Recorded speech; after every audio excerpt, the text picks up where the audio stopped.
Kita ke informasi selanjutnya. Demi menghilangkan kesan angker, warga kampung Mampangan Kemirimuka, Kota Depok menyulap area permakaman layaknya taman bermain yang penuh dengan warna. Seperti inilah suasana baru di area TPU Muara Benda, Kampung Mampangan Kemirimuka, Kota Depok, Jawa Barat. Dengan tampilan yang lebih cerah, membuat jumlah warga yang berziarah di makam warna-warni turut meningkat. Selain itu, area TPU ini pun menjadi tempat bermain anak, hingga tempat olahraga bagi warga sekitar. Lantaran area TPU ini memiliki sejumlah fasilitas layaknya taman bermain. Andri Yudisprana, Ketua RW setempat mengatakan bahwa perubahan area TPU ini adalah hasil dari swadaya masyarakat dan gotong royong warga sekitar. Inti awalnya bahwa yang berziarah supaya memiliki kenyamanan di saat dia melakukan ziarah di pemakaman. Namun setelah berkembang, akhirnya kenapa kita nggak hanya sekadar nyaman, tapi ada fungsi lain, yaitu ruang interaksi dengan membuat tempat-tempat duduk supaya jadi kesannya seperti taman, nyaman kayak gitu. Ketua RW berharap masyarakat tidak lagi takut untuk melakukan ziarah ke area makam tersebut. Nahyudi melaporkan dari Depok, Jawa Barat. Wah, ini idenya cukup menarik ya, tempat yang sebelumnya suram kemudian dihias sedemikian rupa menjadi tempat yang lebih cerah. Nah, ini bisa mungkin menjadi inspirasi orang lain ya, Ustaz. Nah, tapi bagaimana menurut syariat Islam jika area permakaman yang dihias dan dijadikan tempat bermain, Ustaz? Ya, ini luar biasa ya Mbak Syara.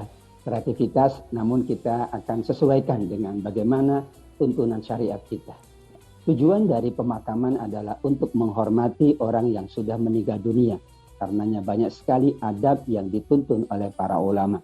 Misalnya makam atau kuburan itu betul-betul dijadikan hanya untuk seseorang datang melayat, ya, berziarah dan mendoakan. Tidak digunakan untuk kegiatan-kegiatan yang lain.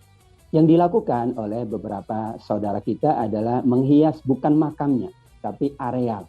Ya. Tentu di sini harus mempertimbangkan adab-adab. Jangan sampai kemudian ketika areal pemakaman itu indah, seseorang melupakan hakikat dan prinsip dari tujuan berziarah kubur. Awalnya berziarah kubur itu mendoakan yang meninggal dunia.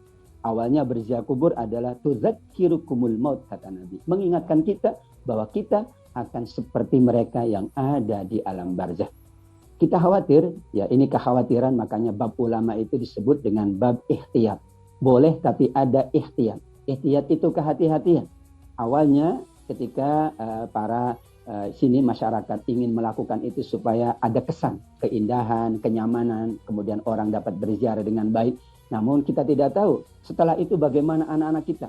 Jangan-jangan mereka melakukan perbuatan yang itu adalah makruh, kata para ulama Syafi'iyah. Makruh kita bermain-main di areal pemakaman. Makruh kita menjadikan pemakaman bukan sebagai tempat ziarah, tapi untuk tempat-tempat yang lain. Karena kekhawatiran itulah beberapa ulama memang menyebut makruh hukumnya orang menghias makam. Dan di sini tentu kita katakan bahwa ini di luar dari kuburan, di luar dari makam. Yang tidak boleh itu kan makamnya yang dihias gitu ya. Kemudian orang duduk-duduk di atas makam itu diharamkan oleh Nabi. Duduk-duduk di atas makam. Melangkahi makam saja itu perbuatan yang dilarang oleh Nabi SAW. Mudah-mudahan kreativitas ini tetap ya menjaga prinsip dari tujuan orang itu dimakamkan. Tujuan adanya pemakaman, yaitu mereka yang berada di alam kubur didoakan. Mereka yang berziarah pun diingatkan tentang prinsip dan tujuan ia berziarah.